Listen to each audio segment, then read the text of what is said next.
Lose your cash in the flesh with a package from China, so let's go.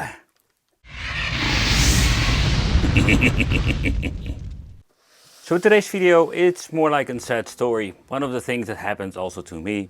So when it comes to buying stuff from AliExpress, sometimes you find these very strange products and they're actually a scam. So let's do a little bit chit chat, but also warn you about these things that happen all the freaking time. Nevertheless, so when it comes to this product, I was really excited, but felt disappointed. Some time ago we had like this Pandora's Box 10th edition. This was maybe one of the better Pandora's boxes, having so many different clone versions. This particular edition was better. The first version of the Pandora Box 10th was absolutely a nightmare with a lot of problems, and you had a very quick, let's say, revision, and after that everything was becoming way better, having a lot of cool options including retro shooter or light gun support. This was maybe one of the best boxes we have seen, not for a technical or like a software standpoint, but the things that we can actually do with it. And yeah, we had aspect ratio. But as making this video, this is what I understand of not for sale anymore, and maybe in the future it will come back. However, I was thinking I was actually finding the Pandora's Box 10 again from a new manufacturer. You have all kinds of different variations when it comes to, let's say, this particular model. So in here we're having the kit that contains the 12-volt 5-amp adapter. And yeah, I'm always having a little bit double feeling. 5-amp, this thing is almost nothing. We can also buy it with the cable harness or the cable 3 if you're going to be putting this in an arcade machine. That's super convenient. However, the case itself, like the picture says on AliExpress, was different. And different, you can see that is absolutely an obvious moment. Not only the color, but just everything is completely different than the original Pandora's Box 10. I just received it, and looking into the reviews I realized that they were scamming. Yep, they're not even selling you the original Pandora's Box 10, and not due of, let's say, the way how it looks, the aesthetics and everything else, not also the configuration of the controls, but also this is completely different. Where the original didn't even have an on and off switch, they did some weird things with this. This is more like I think it's also called the Pandora's Box EX1 and EX2. Doesn't matter, maybe they used the software. Where you can build this thing inside an arcade machine and plug and play, let's say, Pandora's Box. I'm just going to be using, or at least I'm going to be trying to use this with a normal controller to see at least that we can use it as a game box itself and see what are we getting. So when everything is plugged in, the HDMI and the power adapter, we can just turn it on fairly easy. I didn't connect the controller yet, I just wanted to boot it up and see what is going on. If you're having any fancy intro or just going to be automatically getting into the main menu. Ah, we do have like a very fancy menu. That sounds kind of cool, absolutely. Okay, 100% about to start. That is the next screen we're getting over there. But let's see what the name says, because this was the obvious that says Pandora Sex 2. Wait, what the heck? So this is clearly not a Pandora 10th, and I was really disappointed like many other people, I'm guessing, because they sold a couple of them. Oh man, such a big disappointment. Let's plug it in, let's see which controller can be used. Let's plug it in. It does actually showcase controller number 1. And yeah, we can actually navigate, but it does some really weird automatic stuff. Oh man, is it going to be that kind of shenanigans? Let's plug it into the other port. Not going to be any better. So let's see what's going on over here. It shows now player 2. Okay, so let's see if we can even go to the menu itself. Nope, that doesn't work at all. It's completely messing up my box. The reason didn't do anything, but let's see. So actually when plugging in the fake controller Xbox 360 from AliExpress, that seems to be working well. Okay, so that's kind of funny. Okay, but let's take a close look at the menu itself. What can we do and how does this freaking thing work? So we're having all games, types, latest and search. So pressing start doesn't do anything at this point. We do have the, oh no, sorry, I'm saying it wrong. It does do that does do something. It actually shows over here going back to menu. That's something we have seen with the first generation of Pandora's Key 7 too. But let's say we're going to be searching for a Sonic game. And let's see how accurate this is. Okay, so press start, that doesn't do anything. It just automatically brings you back. So yeah, when it comes to that, it's kind of interesting that it does try to search, but doesn't do anything at all. Okay, It's kind of interesting because we need to press C to switch, okay, but doesn't see anything going on. Oh, there we're having Sonic over there. Sonic and Knuckles, so the naming is completely wrong, but you can see we're having all kinds of different games.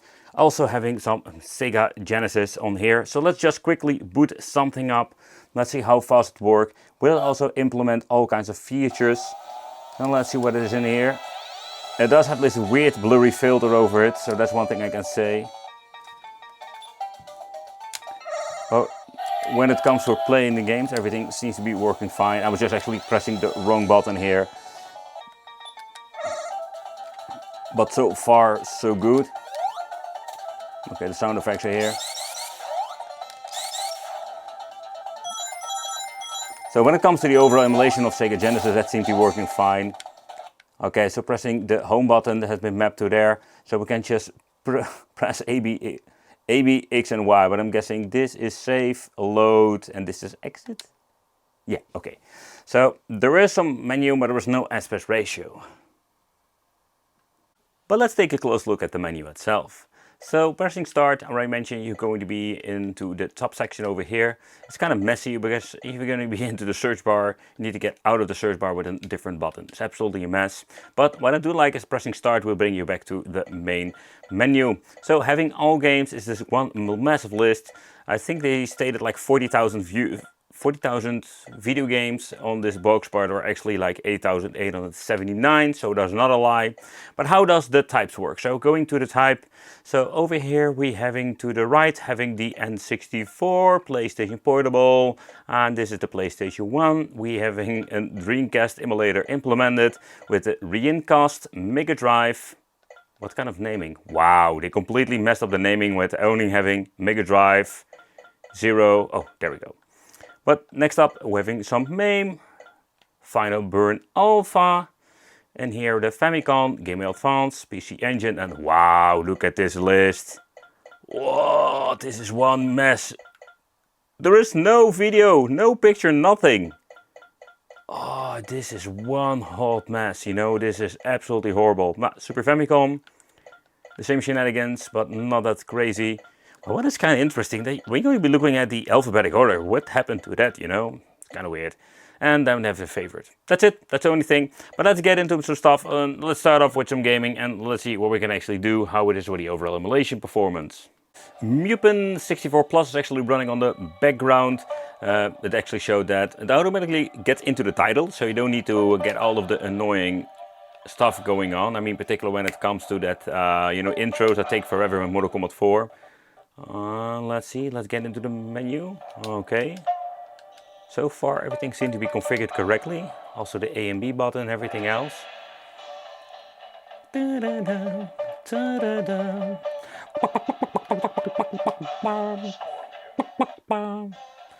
But so when it comes to emulation performance,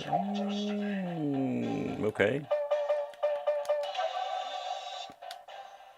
We have the idea there were some graphical glitches, but maybe that's me. Let's get into the game. So it seems to be in a couple of these games, seems to be working just normally. Did they mess it up when it comes to the spear or something? Did they change that up? Oh no.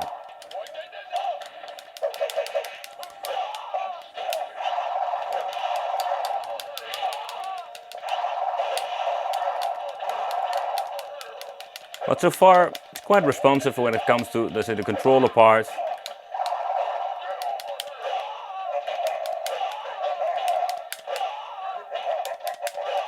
Here we go.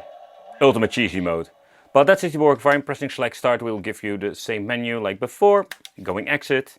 And then we're going to be back into the main menu where we can choose different games. So let's bust a move 99. Adding new games is highly unlikely because this is mainly a problem with these things. And even if having the option is going to be absolutely a nightmare sometimes. Okay, so also this is going to be booting up into the menu instantly. I like that. But so far I only tested a couple of games because not all of them are implemented on the box. And yeah, I can just say that most of these, let's say, devices will have problems when it comes to N64. But so far a couple of them we tried out, seems to be working just fine. So let's see what's going on with this. Can we actually play it? I do find the gameplay kind of choppy. So when it comes to the animations and everything, and this is just a simple game, you can see that it stutters. And also an audio delay. Yeah, so this is absolutely unplayable. I really hate it. So you can see that this overall emulation performance... Oh, it just froze for a couple of seconds. So PlayStation Portable is an interesting, let's say, product, because when you're looking at PlayStation Portable, it's actually going to be a single player device, where some of the Pandora boxes had the option to do some like linking with software like Tekken 6. That was kind of cool, that we can actually play games together, but that's not possible with this particular version. So what I love about it so far is that we do have the option that automatically boots into like the main menu, not this character selection screen. Got a lot of stuttering. Let's see, we do have like the wiggling feet and all the other shenanigans that we have seen before.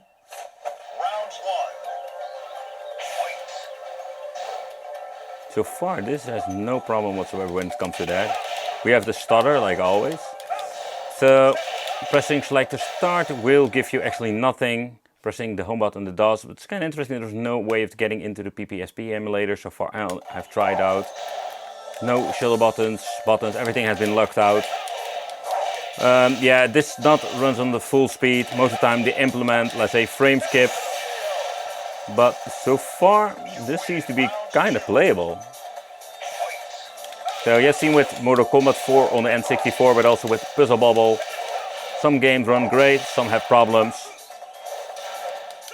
But of course Tekken is not like the most demanding game to actually be playing on this. But it's kind of cool to see that it is actually working. With not a lot of glitches so far, I can see. But let's get into some other games. Virtual Tennis, see how this actually works out. But so far this seems to be working fine. I'm guessing that the games they implemented, they tested it out for once. I normally don't really play tennis games, but this is really satisfying somehow. Come on! Oh!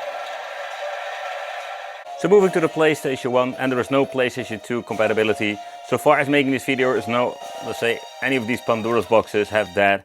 However, let's get into this. Let's see how they installed the I think it's the rearmed emulator running on the background. Also, this seems to be running fine. But I want to be clear that a lot of Pandora's boxes can actually play PlayStation 1 without any problem. I think from the Pandora's box 6 model, they actually like managed to fix most of this stuff.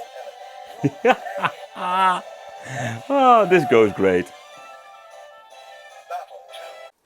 Starting with some crazy text here, the Sega Dreamcast. You can see actually there are some weird lines going on at the back. That is not like it's supposed to be, that is one thing. But let's just boot it up into the game. Loading times. So far quite smooth when it comes to that. Okay. By the way, the background music has been muted by due of copyright music stuff they're using. The music of this game is absolutely amazing. Okay, let's see if I can actually find... Oh man, seriously, I put it on the right shoulder button. But also this seems to be working just fine. Works great with the controller. Very responsive. I don't notice any, let's say, audio delay or anything else. Also controller delay. Where are the brakes? Oh, there we go.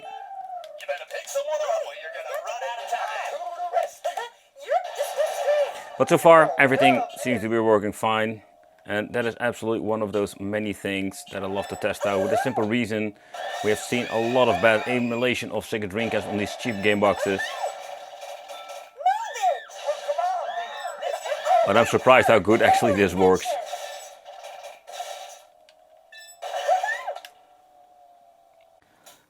So let's try one of my favorite games, Blood Broth. This is such a cool game. Also using a very strange filter. I've played this so much in the arcade. It's so much fun to actually revisit this again.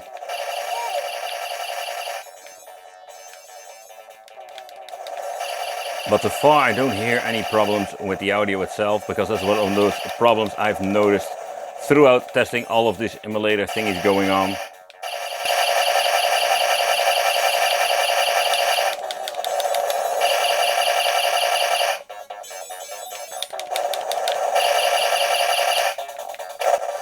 And here goes the ultimate test. And also this seems to be working just fine. So MAME emulation seems to be working as it's supposed to be. Just for a quick, let's do a little bit of testing with some Mortal Kombat. You can hear the audio is completely messed up with the crackling noise. So it's not perfect emulation, that's one thing to be sure. And also using the very strange filter that we cannot shut off. I'm guessing maybe in the main menu, or at least the settings menu, you can just maybe mess around with it. So let's do a quick round of some Neo Geo to see how that runs with the NeoBurn Alpha emulator. So far no problem whatsoever when it comes to that.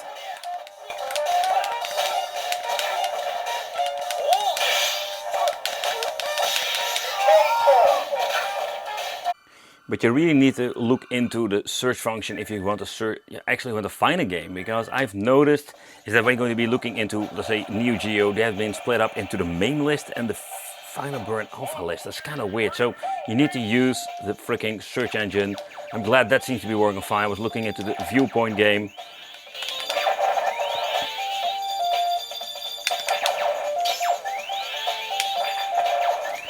But emulation of Neo Geo is not a problem at all.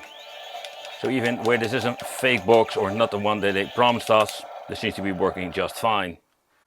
So let's try to search a GBA game. Yeah, that is not going to be anything we're going to be trying out today, because this is just one massive list.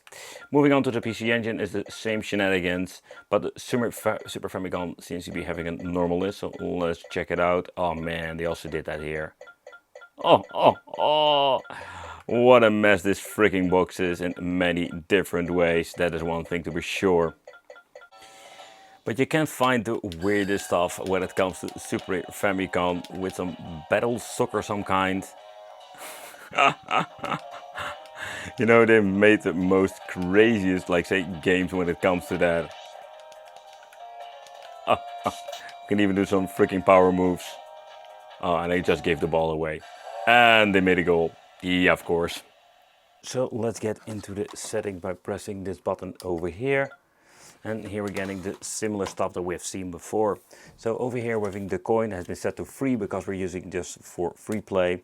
Auto exit had been disabled. Actually the auto exit, what it does is that as you're going to be putting it in demo mode or just leaving the game as it is, it will automatically go into the normal mode. However, we have an option for picture enhancement, so it has been set to HD. That explains why everything looks kind of weird. So we have the CT option with the scan lines and then the raw or the original. So language, game settings, and here we can change out all kinds of stuff. That's not really necessary. For example, timed game price, but that's not, of course, something we're going to be using now. But if you want to put this in an arcade machine, that is actually possible. Game market, that's one of those very strange things that they implemented in some of these boxes, but yeah, it doesn't really do anything when it comes to that. You cannot even log in, or it seems to be working now as it is, but this is kind of weird, a preview, because it isn't really connected to the Wi-Fi whatsoever. And we have currency manager, and there's nothing much actually we can do. So that's kind of interesting, but kind of weird, because we have also I think there's not Ethernet. Yeah, we have the Ethernet port, but let's look it up if we can even connect that. But beside that, yeah, there were all kinds of weird things going on with this device, but let's open it up. Construction wise, this is a completely different box if you're going to be looking at the connections, but it's kind of interesting when you're looking at what you can do with this, because this is not like super bad, like the menu is a mess. This is nothing to be compared with a Pandora's box stand. This is just like one massive scam. I asked the sellers like, hey, are you trying to scam me, or is it just an honest mistake? But he didn't reply so far I have seen. Filed in a dispute and already got the return ticket. So we're going to be sending this thing back, or at least I think it's never going to be going back to AliExpress or something like that. I think it's going to be somewhere in the pile of junk. But in the end, let's take a close look at the inside. So when it comes to, let's say, the construction, this is interesting because this is just having a separate PCB. So how about the Ethernet? I don't know if you're going to be connecting, if you're going to be having any communication going on. Maybe it's even disabled. And there is, so far I can see, no Wi-Fi. This thing has been glued on. In the past I tried to remove that. I was just ripping out the chip, everything. Like instant fatality mode. But beside that, there's in construction that we've seen before. So this is actually implemented extra with the simple reason so we can use the normal connection for the arcade board. So when it comes to this is interesting enough. It hosts actually like an encoder board, but also hosts the USB ports, because this part is actually just a typical Android box. So that's what they're doing, and I'm guessing it will contain something like an S905X or maybe a later Rockchip version. But that's it. There's nothing much to see over here. And when it comes to SD cards, they're using these, like say, non-brand things, meaning if this gets corrupted, you can just all throw it away. That they're actually going to be trying to rip you off with a copy clone box, that is one thing. But then going to be sending you something completely different is absolutely outrageous. So when you're going to be looking at what you're getting, so performance-wise, it's something like a typical Pandora's box, absolutely one hot mess with many same features that we've seen like a zillion times before. Kind of interesting option, but what is even more worse that you can even only use it with a freaking fake controller, because the original was like getting some weird random inputs. So nothing beats the Pandora Box 10, but yeah, this one is not for sale as making this video. Let me know in the comments what do you think of this Pandora Sex. This is absolutely laughable name and also a really bad, let's say, thing we're going to be doing there. So let's put this back in the box and we're going to be putting this thing back into the mail, because we're going to be sending this back. We're not going to be keeping this piece of crap. Thank you for watching, and it will be great to see you in the next video. Woohoo! Package back to China!